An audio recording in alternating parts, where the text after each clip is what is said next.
I welcome you all to a session on Communication and Soft Skills 3 Syllabus Introduction. In the first year, you had Communication Skills 1, Communication and Soft Skills 1 in the second semester. And in the second year, third semester, you had CSS 2. Now, in this fourth semester, you have Communication Skills and Soft Skills 3 or CSS 3. And earlier, in the previous 2 semesters of CSS, you had listening skills, speaking skills, and even reading skills also. So in the first 2 semesters, you had listening skills, speaking skills, and reading skills. How many skills are there in communication skills? ఒక 4 letters తో చూపిస్తాం మనం దాన్ని ఈజీగా గుర్తు పెట్టుకునేటందుకు. LSRW కదా? LSRW అంటే ఏంటవి? Listening, speaking, reading, writing. Writing, very good. So listening, speaking, reading, and writing. So in the first 2 semesters, that means semester 2 CSS1, semester 3 CSS2, we understood about listening skills, speaking skills, and even reading skills. In this semester, we don't have general English, we know. Only you have foundation course CSS3. So in this one, let us go through the syllabus now. Why communication and soft skills are important? We know skills are very important, not just knowledge. Knowledge gives us theoretical information, but skills give us hands-on experience. Hard skills or technical skills are subject-related skills. For example, if you are a BCom student, your knowledge and skills related to accountancy is hard skill. If you are a BSc MPC student, your knowledge about chemistry is your hard skill. If you are a biology student, your knowledge about botany or zoology, about animals, plants, it is hard skill. That means subject-wise hard skills or technical skills or subject skills, they differ. They will get person an interview. That means to get an interview as a chemist, you can get a chance if you pass BSc with first class. You will get a chance to do the interview. But to be successful in the interview and to get a job, you need soft skills. So soft skills are job skills, employable skills, people skills. Understand? So మనం subject ప్రతి వారికి ఉండవలసిందే. MPC వాళ్ళకి maths, physics, chemistry, biology వాళ్ళకి BZC, history వాళ్ళకి history, economics, political science, తర్వాత commerce వాళ్ళకి accountancy, ఇవన్నీ knowledge ఉండాల్సిందే. వాటిల్లో నైపుణ్యాలు ఉండాల్సిందే. వాటిని మనం ప్రాథమికంగా టెక్నికల్ స్కిల్స్ అని, హార్డ్ స్కిల్స్ అని, లేదా సబ్జెక్ట్ స్కిల్స్ అని అంటాం. కానీ మనం ఏమి చదివినప్పటికీ కూడా నలుగురితో కలిసి పనిచేసేటప్పుడు, లేదా ఇంటర్వ్యూ ఫేస్ చేసేటందుకు, లేదా భవిష్యత్తులో మన కెరియర్ని డెవలప్ చేసుకునేటందుకు, సమాజంలో ఒక మంచి సిటిజన్గా పేరు తెచ్చుకునేందుకు కావలసిన కొన్ని స్కిల్స్ ఉంటాయి. వాటినే సాఫ్ట్ స్కిల్స్ అంటాం. ఈ సాఫ్ట్ స్కిల్స్ అనేవి ఏ ఒక్కరికో అవసరమైనవి కాదు, అందరికి అవసరమైన నైపుణ్యాలు. అంటే మిగిలిన వాళ్ళకి సబ్జెక్ట్ నాలెడ్జ్ ఒకటి ఉంటే సరిపోదు, అందరికీ కూడా ఈ స్కిల్స్ ఉండాలి. అంటే సాధారణంగా సాఫ్ట్ స్కిల్స్ లో ఇంపార్టెంట్ స్కిల్ ఏదంటే కమ్యూనికేషన్ స్కిల్స్. ఇక్కడ మనము కమ్యూనికేషన్ అండ్ సాఫ్ట్ స్కిల్స్ అని విడిగా చెప్పుకుంటున్నప్పటికీ నిజానికి కమ్యూనికేషన్ స్కిల్స్ కూడా సాఫ్ట్ స్కిల్స్ అనేటటువంటి విస్తృతమైన నైపుణ్యాలలో భాగం. కాకపోతే ఇంపార్టెంట్ కనుక వాటిని సెపరేట్ గా చెప్తున్నాం.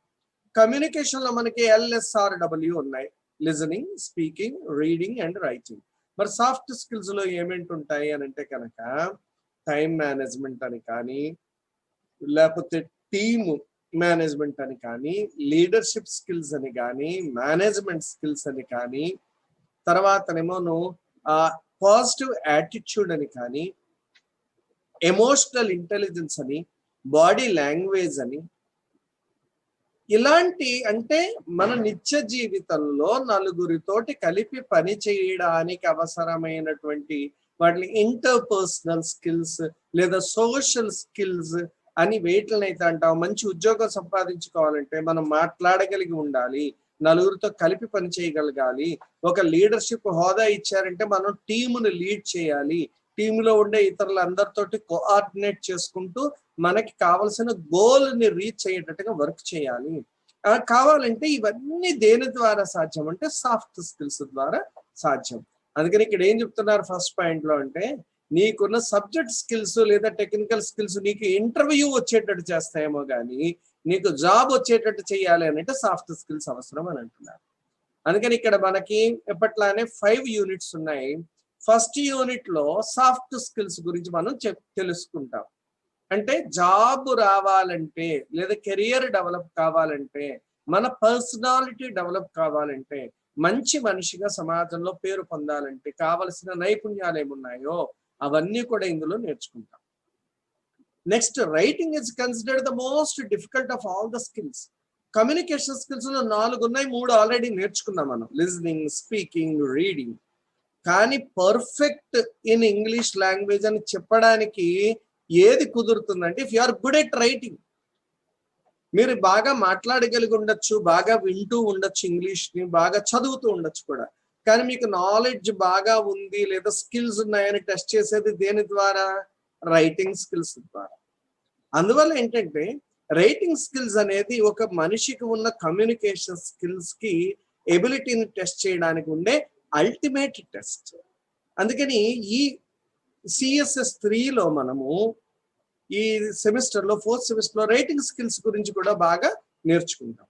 అంటే యూనిట్స్ 2 to 5 మనకి యూనిట్ 1 ఒక్కటి సాఫ్ట్ స్కిల్స్ ఉంటే మిగిలిన 4 యూనిట్స్ కూడా ఎక్కువగా రైటింగ్ స్కిల్స్ ని ఇంప్రూవ్ చేసుకోవడానికి, అంటే పారాగ్రాఫ్ ఎట్లా రాయాలి, పారాఫ్రేజింగ్ ఎట్లా చేయాలి, సమరైజింగ్ ఎట్లా చేయాలి, లెటర్ రైటింగ్ ఎలా చేయాలి, మన రెజ్యూమే, మన కరికులం వీటే, మన బయోడేటా ఎట్లా డెవలప్ చేసుకోవాలి, ఈమెయిల్లో ఎలా కరెస్పాండెన్స్ చేయాలి, ఇలాంటి అన్ని రకాల రైటింగ్ స్కిల్స్ ని మనము ఇందులో నేర్చుకుంటాం. So this paper is very important for our life, not just for examination. Okay, fine. First unit లో ఏముంటాయి? సాఫ్ట్ స్కిల్స్ అని చెప్పుకున్నాం. 5 లెసన్స్ ఉన్నాయి. ఆ 5 లెసన్స్ ఏంటంటే పాజిటివ్ యాటిట్యూడ్. యాటిట్యూడ్ అంటే మన యొక్క మెంటల్ స్టేటస్, మన యొక్క మానసిక స్థితి, మన యొక్క దృష్టికోణం, అంటే the way you look at things. ఏదైనా అంశం ఇచ్చినప్పుడు దానికేసి నువ్వు చూసేటటువంటి దృక్పథాన్నే పాజిటివ్ యాటిట్యూడ్ అంటారు. అంటే ఫర్ ఎగ్జాంపుల్ ఇవాళ 4 o'clock నేను క్లాస్ కండక్ట్ చేస్తాను, మెసేజ్ పెట్టాను ఒక 1/2 an hour ago, 30 minutes ago I put that message in the group. ఆ మెసేజ్ చూడగానే 2 రకాల రెస్పాన్సెస్ వస్తాయి. కొందరిలో ఆహా చాలా రోజులైంది ఇంగ్లీష్ క్లాస్ విని, ఈవేళ సరదాగా పార్టిసిపేట్ చేయాలి అనే యాటిట్యూడ్ ఉంటుంది. కొందరికి బాబోయ్ హెడేక్ మళ్ళీ స్టార్ట్ అయిందా, ఇప్పుడే ఎగ్జామ్స్ అయ్యేయో లేదో, మళ్ళీ అప్పుడే క్లాస్ ఏంట్రా బాబు అని అనిపిస్తుంది. 2 అంటే అంశం ఒకటే, క్లాస్ అని వచ్చిన మెసేజే. ఒక్కరి దృష్టికోణం ఒకలా ఉంటుంది, వేరే వారి దృష్టికోణం డిఫరెంట్ గా ఉంటుంది. దీన్నే మనం యాటిట్యూడ్ అంటాం. ఆ యాటిట్యూడ్ లో అంటే మనం చూసే విధానంలో పాజిటివ్ గా చూడటం అనేది అలవాటు చేసుకుంటే జీవితంలో బాగా విజయం సాధిస్తామని అందరూ చెప్పే మాట. అందుకని ఏంటంటే పాజిటివ్ యాటిట్యూడ్ని ఎలా డెవలప్ చేసుకోవాలి. సో మనం ఈ లెసన్లో ఏం చేస్తాం, యాటిట్యూడ్ అంటే ఏంటి అసలు, యాటిట్యూడ్లో 2 రకాల పాజిటివ్ యాటిట్యూడ్, నెగిటివ్ యాటిట్యూడ్ ఉంటాయి. పాజిటివ్ యాటిట్యూడ్ అంటే ఏమిటి, పాజిటివ్ యాటిట్యూడ్ని లో ఉండే అంశాలు ఏమేంటి, ఏ లక్షణాలు ఉంటే పాజిటివ్ యాటిట్యూడ్ అన్నట్టుగా చెప్తాము. పాజిటివ్ యాటిట్యూడ్ డెవలప్ చేసుకోవాలి అని అంటే ఏమి చెయ్యాలి, ఇలాంటి అంశాలు నేర్చుకుంటాం. ఇక సెకండ్ లెసన్ చూద్దాం, బాడీ లాంగ్వేజ్. బాడీ లాంగ్వేజ్ అంటే మనకి తెలుసు, లాంగ్వేజ్ అంటే భాష. అలాంటిది బాడీకి లాంగ్వేజ్ ఏంటి, మన మౌత్కు ఉంటుంది, అంటే నోట్లో మనిషికి ఉండే లాంగ్వేజ్ ఏదైనా ఉంటే నోటి ద్వారా మాట్లాడతాం. మన బాడీకి లాంగ్వేజ్ ఏమిటి అని అంటే, అన్నిసార్లు కమ్యూనికేషన్ అనేది మాటల ద్వారా మాత్రమే వ్యక్తం చేయాలి. పైగా మాటల ద్వారా వ్యక్తం చేసే కమ్యూనికేషన్ నిజమో అబద్ధమో కూడా తెలియదు మనకి. అందుకని కొందరు మాట్లాడే మాట ఒకలా ఉండొచ్చు, వారి మనసులో ఉండే భావం వేరేలా ఉండొచ్చు. అది ఎలా తెలిసిపోతుందంటే వాళ్ళ యొక్క ఫేషియల్ ఎక్స్ప్రెషన్స్ని బట్టి, వాళ్ళ యొక్క బాడీ లాంగ్వేజ్ని బట్టి, వాళ్ళ యొక్క హ్యాండ్స్ మూమెంట్ని బట్టి తెలుస్తూ ఉంటుంది. అంటే ఇప్పుడు ఫర్ ఎగ్జాంపుల్ చూడండి, ఐఎమ్ రియల్లీ హ్యాపీ అని అన్నాను అని అనుకోండి, ఐఎమ్ వెరీ హ్యాపీ అని చెప్పే వర్డ్స్కి నా ఫేస్లో ఉండే ఎక్స్ప్రెషన్కి మ్యాచ్ అయితేనే మాస్టర్ హ్యాపీగా ఉన్నారని మీరు అనుకుంటారు. అలాగే I'm really happy believe me అన్నాను అనుకోండి, నేనేమో సీరియస్గా మాట్లాడుతూ నేను సంతోషంగా ఉన్నాను అని అంటే కనుక ఇట్ వుడ్ బి మీనింగ్లెస్. అంటే బాడీ లాంగ్వేజ్లో ఏమేంటి వస్తాయని అంటే కనుక మన హ్యాండ్ మూమెంట్స్ వస్తాయి, మన యొక్క ఫేషియల్ ఎక్స్ప్రెషన్స్ వస్తాయి, మన యొక్క వాకింగ్ వస్తుంది, మన స్ట్రైట్గా కూర్చునే విధానము, నుంచునే విధానము, మనము ఇంటర్వ్యూలో ఫేస్ చేసేటప్పుడు మన బాడీ ఎట్లా రెస్పాండ్ అవుతుంది, ఇవన్నీ కూడా అందులో వస్తాయి.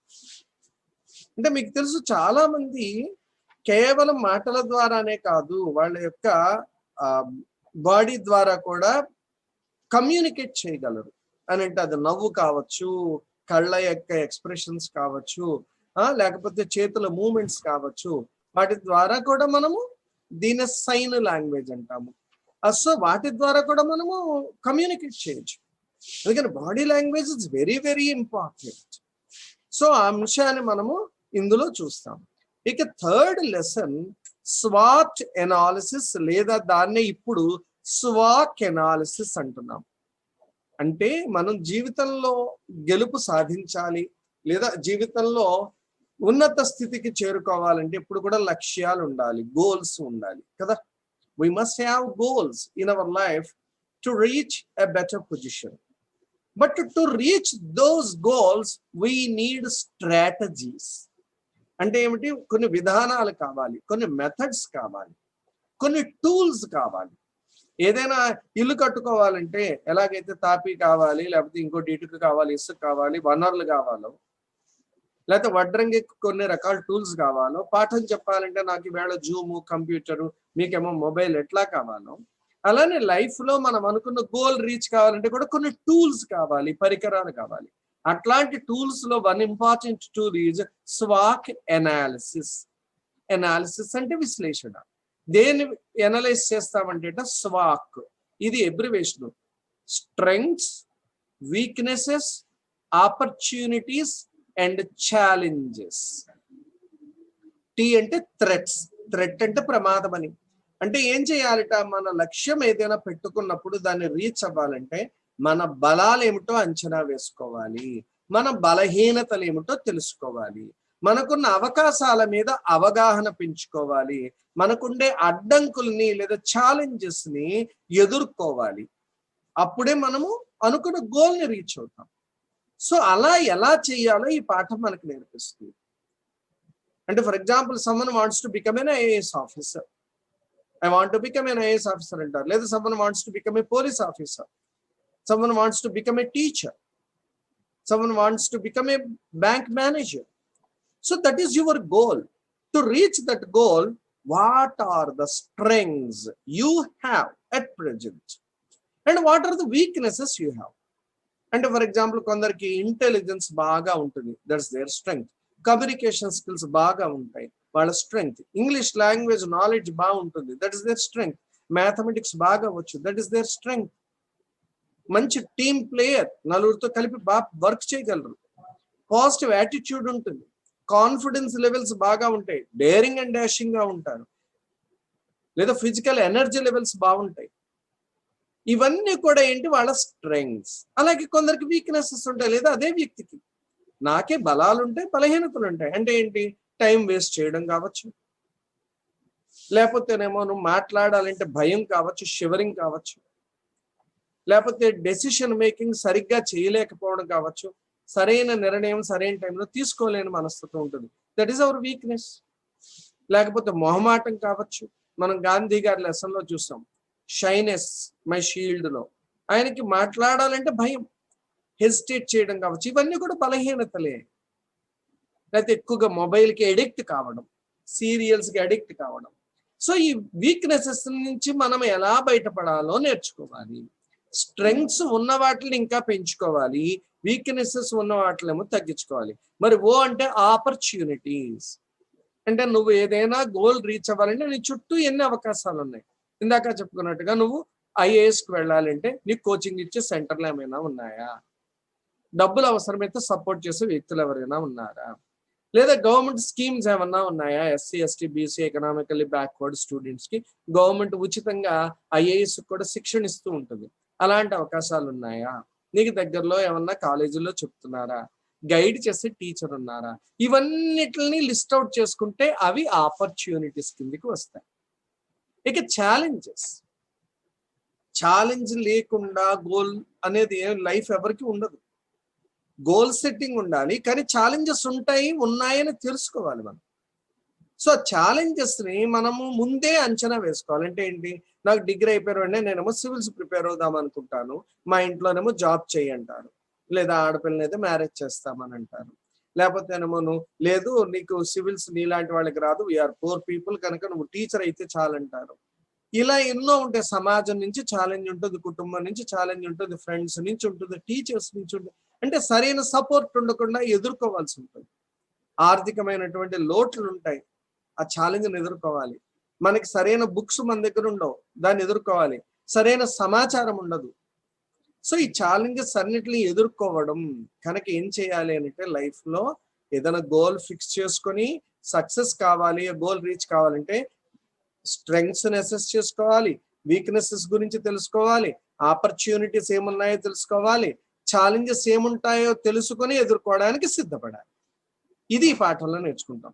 Next one, emotional intelligence. మనకు తెలుసు ఎమోషన్స్ అంటే స్ట్రాంగ్ ఫీలింగ్స్, అంటే లవ్, హేట్రెడ్, యాంగర్, షైనెస్, ఇట్లాంటివి ఉన్నాయి కదా. ఇవన్నీ కూడా అంటే మన మనసులో కలిగే భావోద్వేగాలనే ఎమోషన్స్ అంటాం ఇంగ్లీష్ లో. ఇదివరకు ఆర్గనైజేషన్స్ లో కేవలం ఐక్యూ ఉంటే సరిపోయేది. ఐక్యూ అంటే ఇంటెలిజెన్స్ కోషెంట్, అంటే మీకు ఎన్ని మార్కులు వచ్చాయి అనే దాన్ని బట్టి ఉద్యోగాలు ఇచ్చేసేవారు.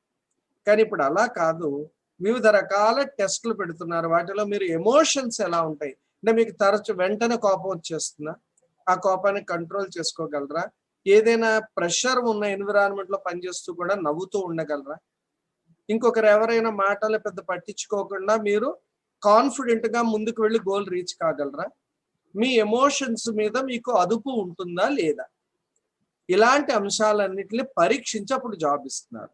అందుకని నేటి మనిషికి కేవలం ఆర్డినరీ ఇంటెలిజెన్స్ అండ్ స్కిల్స్ ఉంటే సరిపోదు, ఎమోషనల్ ఇంటెలిజెన్స్ ఉండాలంటే నాకున్న భావోద్వేగాల మీద నాకు అవగాహన ఉండాలి, వాటిని సరిగా వినియోగించుకోగలిగే కంట్రోల్ ఉండాలి. అంటే పాజిటివ్ ఎమోషన్స్ ని బాగా యూస్ చేసుకోగలగాలి, నెగిటివ్ ఎమోషన్స్ ని రెడ్యూస్ చేసుకోగలగాలి. అది ఈ లెసన్ లో చూస్తాం. Next, netiquette. నెట్ అంటే తెలుసు కదా, నెట్ అంటే ఇంటర్నెట్. ఇప్పుడు మనం యూస్ చేస్తున్నాం, ఇంటర్నెట్ ద్వారానే అందరం కలిసాం. అలాగే గూగుల్, వెబ్సైట్స్ ఉన్నాయి, సోషల్ మీడియా ఉంది. ఇలాంటి వాటిల్లో ఎటిక్వెట్ అంటే బిహేవియర్, పద్ధతులు. ఎటిక్వెట్ అంటే ఏమిటి, గుడ్ బిహేవియర్. అంటే హోటల్ రెస్టారెంట్కి వెళ్ళామనుకోండి, టేబుల్ ఉంటుంది, నీట్ గా సర్దు ఉంటుంది, ఒక పక్క స్పూన్స్ ఉంటాయి, ఒక పక్క నైఫ్స్ ఉంటాయి, ఫోర్క్స్ ఉంటాయి, ఏది ఎటుపక్క ఎలా వాడాలి, లేకపోతే కర్చీఫ్ ఎట్లా పట్టుకోవాలి, ఇవన్నీ కొన్ని పద్ధతులు ఉంటాయి కదా. అలానే మనం ఏదైనా ఫ్లైట్ ఎక్కేటప్పుడు ఎలా ఎక్కాలి, ఇవన్నీ కొన్ని ఉంటాయి. లేకపోతే మీరు కార్ ఎక్కిన వెంటనే సీట్ బెల్ట్ పెట్టుకోవడం లాగా, ఆఫీసులో పనిచేసేటప్పుడు ఎలా ఉండాలి, స్టూడెంట్ గా ఉండేటప్పుడు యూనిఫామ్ వేసుకోవడం, ఇవన్నీ కొన్ని పద్ధతులు ఉంటాయి ప్రతి ఆర్గనైజేషన్ కి. దానే పద్ధతులని లేదా మర్యాదలని ఎటిక్వెట్ అంటాం. అదే ఇంటర్నెట్ లో మనం కమ్యూనికేట్ చేసేటప్పుడు పాటించవలసిన మర్యాదని నెటిక్వెట్ అంటాం. నెటిక్వెట్ అంటే ఏం లేదు, మనం ఇంటర్నెట్ యూస్ చేస్తున్నాం, వేరే వాళ్ళతో చాట్ చేస్తున్నాం, వేరే వాళ్ళకి ఈమెయిల్ పంపిస్తున్నాం, ఫేస్బుక్ లో పోస్టింగ్ వేస్తున్నాం. అలాంటప్పుడు ఎలాంటి జాగ్రత్తలు పాటించాలి, అందరికీ ఆమోదయోగ్యమయ్యేటటువంటి మర్యాదల్ని, మర్యాదకరమైన ప్రవర్తనని ఎట్లా ఎగ్జిబిట్ చేయాలనేది ఈ లెసన్ లో చూస్తాం మనం నెటిక్వెట్ లో. ఇది ఇక సెకండ్ యూనిట్ లో. First unit soft skills total గా. సెకండ్ యూనిట్ లో పారాగ్రాఫ్ రైటింగ్ గురించి ఉంటుంది. అంటే ఏదైనా ఒక ఐడియా ఉంటే ఐడియా చుట్టూరా మెయిన్ ఒక టాపిక్ సెంటెన్స్ తీసుకోవడం, దానికి సపోర్టింగ్ ఐడియాస్ ని గ్యాదర్ చేసుకోవడం, దానికి ఇతర వివరాలను అంటే డీటెయిల్స్ ని యాడ్ చేయడం, తర్వాత చివరిగా దాని ముగింపు పలకడం, ఇలాంటి వాటి అన్నింటినీ కలిపి మనం ఏమంటామంటే పారాగ్రాఫ్ స్ట్రక్చర్ అంటాం. సో ఒక పారా రాయాలి అని అంటే కనుక పారాగ్రాఫ్ స్ట్రక్చర్ ఎలా ఉండాలి అంటే ఏంటి, ఒక టాపిక్ సెంటెన్స్ ఎట్లా క్రియేట్ చేసుకోవాలి మనం రాద్దాం అనుకునే అంశం మీద, అప్పుడు ఆ టాపిక్ సెంటెన్స్ బట్టి ఇతర ఐడియాస్ ని ఎట్లా డెవలప్ చేసుకుని మెయిన్ కంటెంట్ పారాగ్రాఫ్స్ రాయాలి, చివరికి ముగింపు ఎలా రాయాలి కంక్లూడింగ్ పారాగ్రాఫ్ లో, ఇందులో మనం చూస్తాం. డెవలప్మెంట్ ఆఫ్ ఐడియాస్ అంటే అసలు ఒక అంశం మీద ఆలోచనలు ఎట్లా డెవలప్ చేసుకోవాలి, అండర్స్టాండ్ అంటే బ్రెయిన్ స్టార్మింగ్ ద్వారా, మైండ్ మ్యాప్స్ ద్వారా ఎట్లా ఒక అంశం చుట్టూరా ఆలోచనలను ఎట్లా డెవలప్ చేసుకోవాలో మనం ఈ యూనిట్ లో చూస్తాం. ఇక యూనిట్ 3 చూద్దాం, పారాఫ్రేజింగ్ అండ్ సమ్మరైజింగ్. పారాఫ్రేజింగ్ అంటే ఏంటంటే వేరే వాడు ఇచ్చినటువంటి పారాగ్రాఫ్ ని మనం చదివి అందులో ఉండే కంటెంట్ ను ఆకలింపు చేసుకుని మన సొంత మాటల్లో దాన్ని రాయడాన్ని పారాఫ్రేజింగ్ అంటారు. పారాఫ్రేజింగ్ లో కూడా పారాగ్రాఫ్స్ రాస్తాం, కాకపోతే ఇక్కడ ఏంటంటే మనం ప్రింట్ లో ఇవ్వబడినటువంటి చదువుతాం, చదివి ఆ అంశాన్ని మన సొంత మాటల్లో రాసుకుంటాం తిరిగి, దాన్ని పారాఫ్రేజింగ్ అంటారు. సమరైజింగ్ అంటే ఏంటంటే 4-5 పేజీలు ఇచ్చినటువంటి అంశం లేదా 4-5 పారాగ్రాఫ్లో ఉండే అంశాన్ని సారాంశం మాత్రమే తీసుకొని ముఖ్యమైన పాయింట్స్ మాత్రమే రాస్తాం. యూనిట్ 3 లో పారాఫ్రేజింగ్ అంటే ఏమిటి, సమరైజింగ్ అంటే ఏమిటి అనేది డీటెయిల్డ్ గా చూస్తాం. అంటే పారాఫ్రేజింగ్ చేసేటప్పుడు ఉండేటటువంటి ఎలిమెంట్స్ ఏంటి, అందులో ఉండే అంశాలు, అలా పారాఫ్రేజింగ్ చేయడంలో ఉండేటటువంటి పద్ధతులు ఏంటి, టెక్నిక్స్, ఒక మంచి సమరీ తయారు చేయాలి కీ పాయింట్స్ వచ్చేటట్టుగా అంటే ఎలా రాయాలి, తర్వాతనేమోను స్టేజెస్ ఆఫ్ సమరైజింగ్, సమరైజ్ చేసేటప్పుడు కొన్ని స్టేజెస్ ఉంటాయి, ఎట్లాగా ముందుగా రఫ్ రాసుకోవడం, తర్వాత మళ్ళీ ఫెయిర్ రాసుకోవడం, ఇలాంటి అంశాలని మనం దీనిలో చూస్తాం. Next unit 4 letter writing. Letter writing మీకు తెలుసు, ఇది వరకు హై స్కూల్లో చూశారు, ఇంటర్మీడియట్ కాలేజీలో చూశారు. లెటర్ రైటింగ్ లో official letters and formal letter, informal letter, letter to a friend, letter to father, letter to an official, letter to a business organization, ఇట్లా డిఫరెంట్ టైప్స్ ఆఫ్ లెటర్స్ చూశారు మీరు. అంటే business letter, official letter, personal letter అనేవి ప్రధానంగా చూశారు. So ఒక letter ఎలా రాయాలి ఇదివరకు నేర్చుకున్నదే తిరిగి మళ్ళా లెటర్ రైటింగ్ మీద మనము ఇక్కడ నేర్చుకుంటాం. నెక్స్ట్ ఈ కరెస్పాండెన్స్. ఈ అంటే ఎలక్ట్రానిక్ కరెస్పాండెన్స్. అంటే మీ అందరికీ తెలుసు ఈవేళ లెటర్స్ అనేటటువంటివి పోస్ట్ లో వేయడం తగ్గింది, SMS ద్వారా కానీ లేదా ఈమెయిల్స్ ద్వారా కానీ కరెస్పాండెన్స్ పెరిగింది. కనుక ఈమెయిల్స్ రాసేటప్పుడు ఎందుకని ఈమెయిల్ రాసి నేను టైప్ చేసి సెండ్ అని అనగానే క్షణంలో వేరే వాళ్ళకి చేరిపోతుంది. కనుక అంత స్పీడ్ గా చేరిపోయేటటువంటి ఈమెయిల్ని ఎంత జాగ్రత్తగా రాయాలి, దానిలో కూడా లెటర్ ని రాసినట్టే దానికి ఉండే పద్ధతులు ఏంటి అనేది ఈమెయిల్ రైటింగ్ లేదా దాన్ని ఈ కరెస్పాండెన్స్ అంటాం, ఇందులో నేర్చుకుంటాం. ఇక ఫైనల్ యూనిట్ లో, సారీ ఇక్కడ లెటర్ రైటింగ్ అని అన్నాను కానీ ఇక్కడ రెజ్యూమే అండ్ CV. ఇక్కడ యూనిట్ 5 ఏంటంటే లెటర్ రైటింగ్ కాదు, లెటర్ 4 ఆల్రెడీ చూసాం. ఈ లెటర్ 5 లో రెజ్యూమే అండ్ CV. ఇందులో రెజ్యూమే అండ్ CV అంటే కరికులం వీటే అనేదేమో మొత్తం మన యొక్క మొత్తం ప్రొఫైల్ ని ఇస్తుంది, విస్తృతంగా మన గురించి చెప్పేటటువంటి దాన్ని కరికులం వీటే అంటారు. అదే రెజ్యూమే అంటే ఏంటంటే స్పెసిఫిక్ టు ద జాబ్ కోసమని ప్రత్యేకంగా తయారు చేసుకున్నటువంటి ఒక సమరీ షీట్ లాంటిది అది రెజ్యూమే. తర్వాత నెక్స్ట్ కవరింగ్ లెటర్, అంటే రెజ్యూమే పంపేటప్పుడు కానీ కరికులం వీటే పంపించేటప్పుడు కానీ ఒక లెటర్ కూడా పంపిస్తాం. సార్ నేను ఇట్లా మీ ఆఫీస్లో ఉండే ఉద్యోగం కోసం నా బయోడేటా పంపిస్తున్నాను, సివి పంపిస్తున్నాను, నాకు ఈ క్వాలిఫికేషన్స్ ఉన్నాయని సూక్ష్మంగా తెలియజేస్తూ రాసేటటువంటి ఒక లెటర్ ని కవరింగ్ లెటర్ అంటారు. సో మనం ఫైనల్ యూనిట్ లో resume and CV cover letter ని చూస్తాం. So with this syllabus is over. దీని మీద ఇప్పుడు చెప్పిన దాన్ని బట్టి అవగాహన పెంచుకోండి ఒక్కొక్క అంశము. దీని మీద మనం టాపిక్ బై టాపిక్ నేను మెటీరియల్ పంపిస్తాను, మళ్ళీ ప్రెజెంటేషన్ కూడా తయారు చేస్తాను, వీడియోస్ పెడతాను. ఓకే, ఈ రోజు మనం సిలబస్ ఏముంది CSS 3 అనేది చూసాము. Okay, thank you very much.